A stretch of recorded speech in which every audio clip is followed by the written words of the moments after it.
Ya, karena apa? Karena begitu besar kasih Tuhan, begitu besar sebetulnya Tuhan itu membentuk diri saya. Setiap kesaksian saya, mohon maaf saya katakan, ini semua untuk kemuliaan Tuhan. Nah, jangan dilihat sayanya, tapi lihat di mana Yesus ada. Saya dibentuk di Full Gospel Businessman. Betul-betul saya mengenal dan dibentuk di Full Gospel Businessman sejak tahun 86. Kenapa? Karena ada ini loh, His banner over us is love. Pertama kali itu adalah kenapa mesti begitu gitu ya. Tapi Yohanes mengatakan, kitab Yohanes, bahwa Tuhan itu adalah kasih. Yesus itu adalah kasih. Dan kasih itu nggak akan bisa hangus atau habis gitu ya. Yang kedua, full gospel. Saya mulai belajar adalah bagaimana mempelajari tentang full gospel itu loh. Injil sepenuhnya itu. Saya belajar semuanya di Tomang khususnya ya. Di situ ada salah satu saya belajar adalah dari almarhum Pendeta Awon Datu misalnya gitu ya. Tapi yang saya ingat sekali adalah ketika saya belajar dari pemuritan. Karena setelah belajar Alkitab, belajar pemuritan, kan kamu jadi murid ya saudara ya. Pemuritan itu belajar dari bosnya Pak, yaitu Dr. Royandi. Dr. Royandi yang salah satu yang mengajar kita sepenuhnya. Saya belajar dan betul-betul saya dibentuk, dibesarkan di Full Gospel ini. Untuk belajar bagaimana memuridkan dan belajar untuk menjaga murid-murid itu. Kemudian di fase berikutnya saya diminta untuk sepenuh waktu, dan saya belajar di sepenuh waktu ini belajar untuk menjadi gembala. Ternyata tidak mudah, saudara. Bukan cuma kata-kata gitu aja ya. Sungguh-sungguh belajar, dan belajarnya juga di teman-teman Full Gospel semua. Saya belajar dari situ semuanya. Di mana saya harus mulai di Full Gospel itu kesana kemari untuk buka chapter misalnya ya.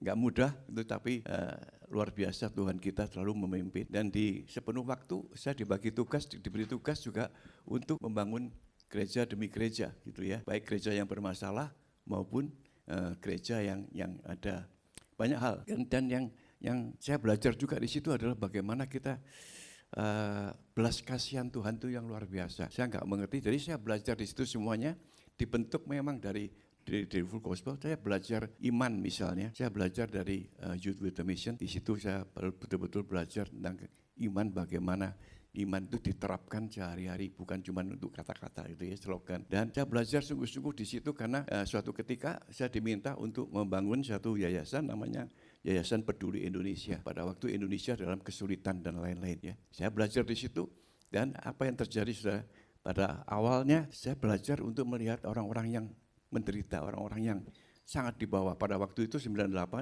banyak sekali orang yang nggak bisa makan. Ya, mungkin sudah nggak bisa membayangkan, mereka adalah rakyat-rakyat kecil yang hidupnya ada di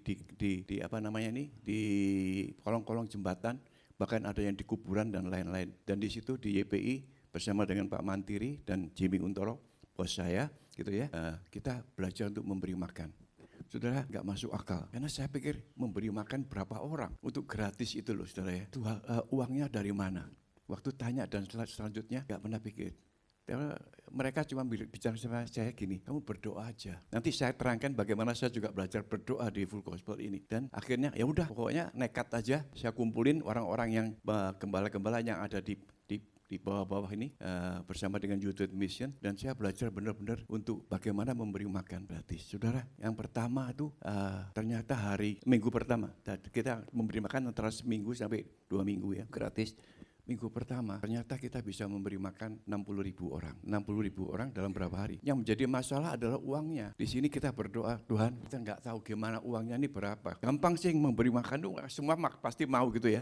Tapi uangnya dari mana? Karena mereka semua kan nggak ada uangnya itu. Dan waktu kita berdoa, tiba-tiba pada saat yang tepat uang itu datang. Dan ketika saya tanya, dari mana uang ini? Saya tanya gitu. Ternyata dari mahasiswa kita, orang-orang kita yang ada di luar negeri. Mereka berpuasa pada waktu itu. Dan untuk berpuasa itu mereka menyediakan uang makannya, dikumpulin. Jadi kalau ada yang di Amerika, di Eropa, sudah tahu ya, satu kali makan mungkin nggak tahu berapa, mereka nggak makan. Mereka berpuasa, dikumpulin. Uang itu yang pertama kali kemudian bisa memberi makan 60.000 orang. Dan setelah itu tahun 99, 2001 sampai 2001, ternyata waktu saya kumpulin semua, karena kita kemudian berkembang kemana-mana gitu ya, saya kumpulin semuanya saudara, ternyata jumlah orang yang makan gratis ada 4 juta orang saudara. Jadi dari mana uangnya? Dan di situ saya belajar tentang iman, di situ saya belajar bagaimana Tuhan itu menyediakan segalanya buat kita. Saya juga share sedikit tentang doa. Ya semuanya saya dibangun dan diajar di Full Gospel. Tuhan kita luar biasa. Saudara mungkin nggak pernah dengar bahwa Full Gospel ini pernah diminta untuk berdoa buat bekas presiden, yaitu Pak Habibie. Pada saat dia sulit-sulitnya, ternyata ajudannya telepon menghubungin kita di Full Gospel dan juga menghubungin di pendeta-pendeta yang lain. Saudara, ada kira-kira nggak mungkin rasanya kan ya mendoakan Habibie pada saat dia sulit-sulitnya, pada saat dia mulai harus menggantikan itu semua, menggantikan Pak Harto, dia sudah ditunjuk. Nah pada waktu itu saudara, sungguh kalau saudara ada pada saat-saat itu, saya nggak mengerti, tegang banget gitu ya, antara beberapa pihak itu, maaf ya saya bicara sedikit agak politis gitu ya, tapi beberapa pihak itu sangat mau bertentangan untuk siapa yang menggantikan ini, kalau Habibie nanti selesai ya, siapa yang menggantikan dan lain-lain. Kita diundang oleh Pak Habibie pada saat-saatnya seperti itu, dan kita berdoa buat dia. Saya masih ingat dari Full Gospel waktu itu mungkin nggak banyak gitu ya, yang datang adalah Pak Medelu, Pak kemudian Pak Talas, Pak Hakim Gani, apalagi ada 4-5 orang atau 10 orang, dan ada pendeta-pendeta juga yang datang semuanya diundang itu. Dan pada waktu itu saya dengar dan ingat betul seorang hamba Tuhan, saya nggak mau sebut namanya, dia bisa menyebutkan kata-kata ini kepada Pak Habibie, karena pada waktu itu sangat gawat sekali kondisinya. Siapa yang menggantikan Habibie? Itu kan banyak sekali, maaf ya, ada yang merah, ada yang putih, ada yang hijau, ya saudara ya. Saudara ingat semuanya lah kondisinya bagaimana. Semuanya pada ribut, semuanya pada mau menggantikan itu. Dan yang paling hebat itu adalah Pak Habibie, karena dia didukung oleh hijau dan kuning, kira-kira gitu ya saudara ya. Jadi kita ngeri banget gitu ya, ngeri banget. Kenapa? Karena yang lain-lainnya ini mereka merasa menang gitu di atas angin gitu. Jadi harusnya kita gitu. Jadi kita kemudian orang ini, hamba Tuhan ini menyampaikan ke Pak Habibie seperti ini. Ini tentang berkat dan kutuk. Saudara tentu tahu lah di kitab Ulangan ya. Kemudian dia mengatakan gini, Pak, kalau Bapak mau mengikutin apa yang ada dalam hati kita, pikiran kita gitu ya, udah deh. Dia bilang gini, Bapak akan diberkati kalau Bapak melakukan ini semuanya gitu ya. Termasuk jabatan itu tidak harus diperlukan dalam kondisi-kondisi tertentu. Saudara, kita semuanya agak ngeri-ngeri waktu menyampaikan itu, terus terang aja gitu kan ya. Tapi pada akhirnya jam 2 pagi, saya masih ingat jam 2 pagi. Oh, ada satu lagi, sama dengan Tomang ini, ada Pak Ardian di sini nih, ada Pak Ardian dan Tomang itu ya. Kemudian kita mikir, wah ini kita kalau cuman begitu aja kondisi sangat gawat sekali, kita mesti berdoa. Dan kita kemudian berdoa, Pak Ardian pasti ingat semua, dan iya betul. Kita sewanya di Mulia. Yang tahu orang Full Gospel di Mulia itu Pak, karena kita puasa 24 jam di situ pokoknya, jaga di Mulia. Dan di Mulia itu ya kita tahulah, semua orang Full Gospel kita berdoa untuk kondisi politik supaya aman. Dan tiba-tiba ada satu orang yang mengatakan seperti ini, wah kita nggak cukup cuma berdoa di atas saja, karena kan dari Mulia kan bisa ngelihat gedung yang ada gedung MPR, DPR itu ya. Kemudian wah nggak cukup gitu, kita mesti doa dari udara. Bayangin saudara, pada zaman itu, nah kalau bukan Full Gospel nggak mungkin kan, nggak tahu bagaimana caranya. Pak Pardian yang ikut di sana lah, Henry Standi, Pak itu semuanya luar biasa. Kita bisa dapat helikopternya, ya sewa kita, betul sewa, dan kita kemudian naik helikopter itu ada 5 orang termasuk Bu Hana, dan puji Tuhan saya juga ada di situ, Bu Hana, dan kita terbang dan kita mulai minyak dan kemudian juga jamuan dan lain-lain itu kita tebar dari udara. Saudara, dari sini saya melihat betul bahwa peperangan rohani itu betul-betul luar biasa. Ketika sampai di atasnya Istiqlal, waktu kita lempar-lempar itu, seorang daripada pendua kita mau lompat keluar, dia mau lompat keluar dari helikopter, kan goyang-goyang begitu. Ibu Hana itu yang luar biasa, dirangkul sama dia, ditarik sama dia, ya, udah duduk sini aja dulu gitu ya. Dan puji Tuhan kita akhirnya selesai semua. Jam 2 pagi kejadian waktu itu, kita dikontak dan apa yang terjadi, Pak Habibie ada di Istiqlal dan dia mengatakan seperti ini, saya tidak mau meneruskan jabatan saya. Saudara, nggak ada yang tahu, tapi jam 2 pagi loh saudara, dikatakan bahwa saya tidak akan meneruskan jabatan saya. Akhirnya ya kita tahulah semuanya kejadian. Tapi yang saya ingin sampaikan di sini adalah saya belajar doa itu betul-betul di Full Gospel. Doa luar biasa. Iman juga saya belajar di sini. Sangat luar biasa. Saya melihat bahwa Tuhan tidak sembarangan aja mengatakan His banner over us is love. Gak sembarangan aja mengatakan kita harus Full Gospel. Gak sembarangan aja dia mengatakan bahwa akan dipakai para businessmen untuk terus lebih hebat lagi. Itu baru doa, baru iman. Nah sekarang untuk ini itu tahap kedua saya tuh Begitu banyak saya belajarnya ya. Kemudian yang enggak, saya ini waktunya sampai malu, Pak Andri udah lewat ya. Udah deh, saya selesai dulu gitu ya. Karena terus terang aja untuk fase yang ketiga ini, itu fase pertama saya kan di full gospel, kemudian fase kedua saya full time, dan fase ketiga ini saya emeritus. Saya kalau orang-orang biasa katakan pensiun gitu ya. Tapi justru fase ketiga ini adalah fase yang paling saya ingin menyampaikan kepada saudara-saudara semuanya, tolong banget.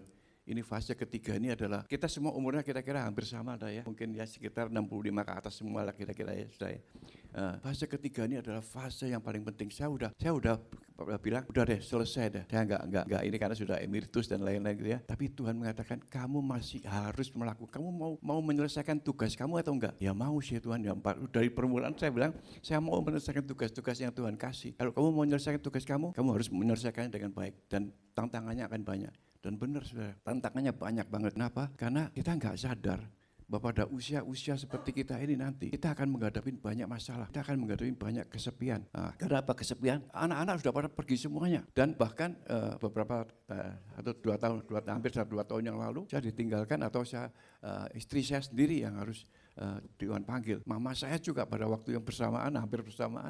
Jadi saya kehilangan pendoa syafaat, saya kehilangan penolong dan lain-lain. Tapi Tuhan mengatakan, kamu mau menyelesaikan tugas kamu apa enggak? Ya mau Tuhan.